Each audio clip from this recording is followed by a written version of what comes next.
In a village nestled between rolling hills and quiet forests lived a boy named Orion. Unlike the other children who played hide-and-seek among the trees, Orion's games were played with the constellations. Every night, as the world fell into a hushed slumber, he would lie on his back, the cool grass a cradle, and gaze up at the infinite, glittering canvas above. The stars, to him, weren't just distant balls of fire. They were beacons, ancient storytellers, and friends. He felt a peculiar connection to them, a pull in his soul that hummed with a cosmic frequency. He'd trace the patterns with his finger, the hunter, the bear, the swan, but it was a single, unnamed star pulsing with a faint, silvery light that held his fascination. He swore on the quietest nights he could hear it whispering his name, a celestial siren song calling him home. The villagers watched him with a mixture of pity and amusement. "Poor Orion," they'd murmur, "his head is so full of starlight. There's no room for common sense." His parents, loving but practical, tried to ground him. They encouraged him to learn a trade, to find a wife, to build a life on the solid earth. But Orion's heart was tethered to the sky. The soil beneath his feet felt like an anchor, while the heavens promised an ocean of freedom. He spent his days in his father's workshop, not learning carpentry for building houses, but for crafting a vessel that could sail the celestial seas. He read ancient, dusty tomes about forgotten astronomy and theoretical physics, books the village librarian thought were mere fantasy. He was building a dream, piece by piece, against the tide of disbelief. The day he turned 18 was the day his dream took flight. On a hill overlooking the village stood his creation, the stargazer. It was a marvel of youthful ambition and sheer will. Its hull was crafted from the strongest oak, its wings, ribbed with wood and stretched with treated canvas, looked like those of a giant dragonfly. The cockpit was a small dome of hand-blown glass designed to give him an uninterrupted view of the cosmos. It had no engine in the traditional sense, but a complex array of polished crystals and coiled copper wires he believed could harness the unseen energies of the universe. The villagers gathered, their faces a canvas of skepticism. "He's finally lost it," someone scoffed. "That thing won't even lift off the ground." Orion, however, paid them no mind. He climbed into his ship, his heart a frantic drum against his ribs. It was a mix of terror and exhilarating joy. With a deep breath, he activated the crystal array. A low hum filled the cockpit. The ship vibrated, and slowly, impossibly, it lifted from the ground. It rose, not with a roar, but with a gentle, silent grace, like a bubble ascending through water. Gasps rippled through the crowd below as the stargazer climbed higher, a wooden bird against the deepening twilight.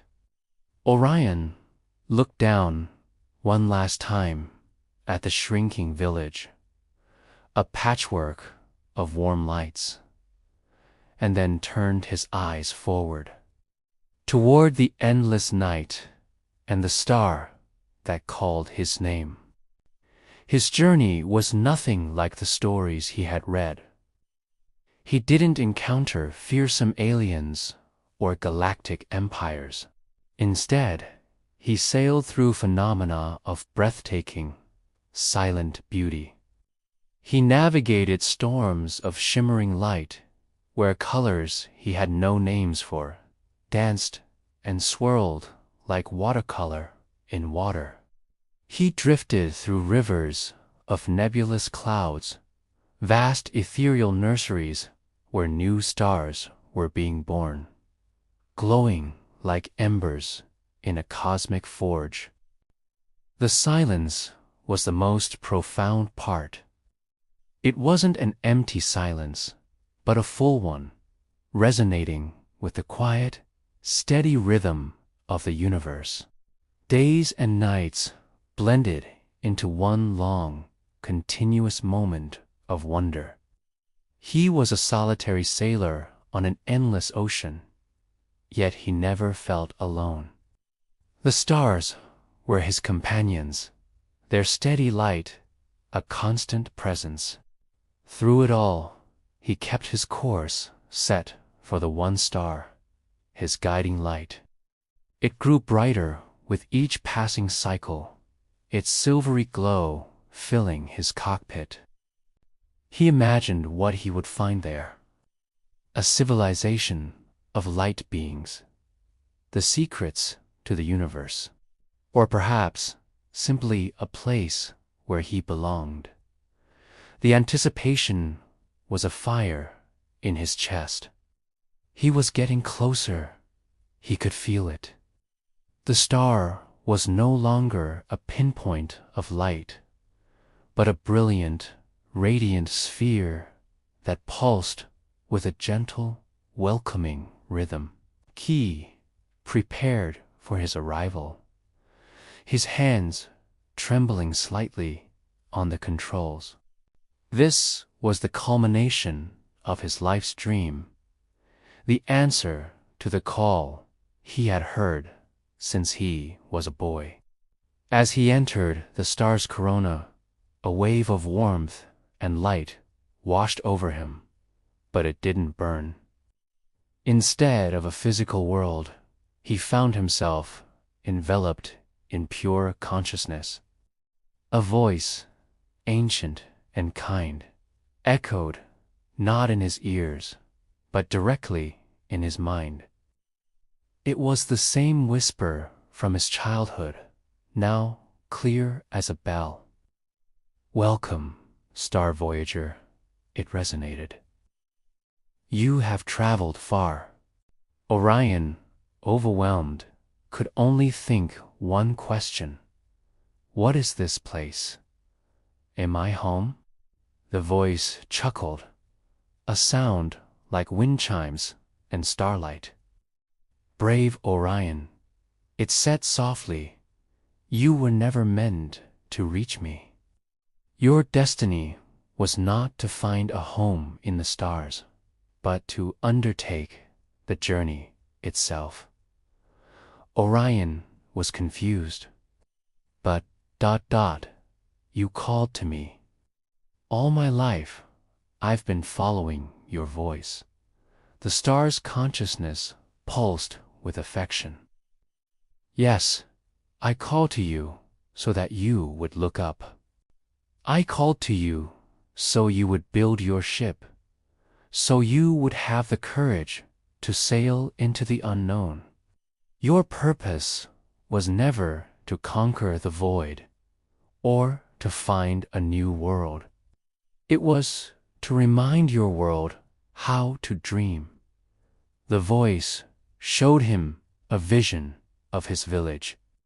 He saw the people who had once scoffed at him, now gathering on the hill every night, their faces turned skyward, searching for his tiny light among the constellations.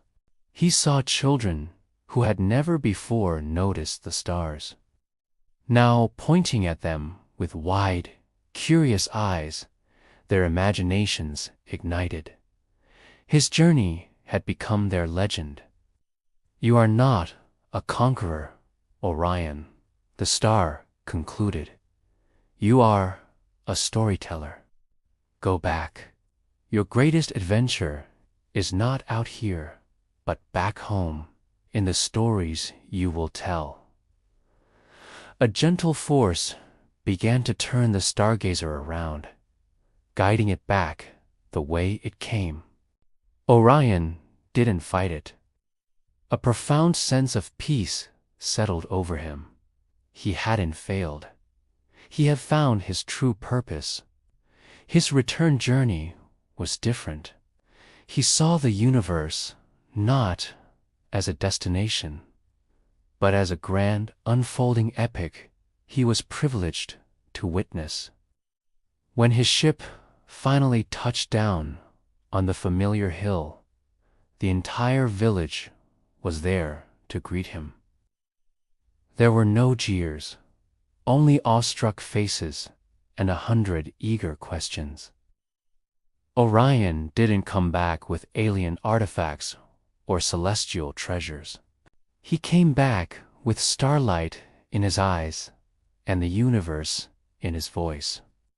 He stood before his people, not as the foolish boy who left, but as a voyager who had touched the fabric of creation. And when he spoke, he didn't speak of conquest, but of wonder. He described the storms of light, the rivers of clouds, and the profound, beautiful silence of space. He told them the star secret, that the true magic was untin in reaching the stars, but in daring to look up at them in the first place. The children listened, captivated, their eyes reflecting the infinite possibilities of the night sky. And from that day on, no one in the village ever looked at the stars the same way again. They saw them not as distant, cold lights, but as a reminder from Orion, the Star Voyager, to always, always remember how to joining me on this journey. If this story sparked a little wonder in you, please consider liking this video and subscribing for more tales from the edge of imagination. Until next time, keep your eyes on the stars.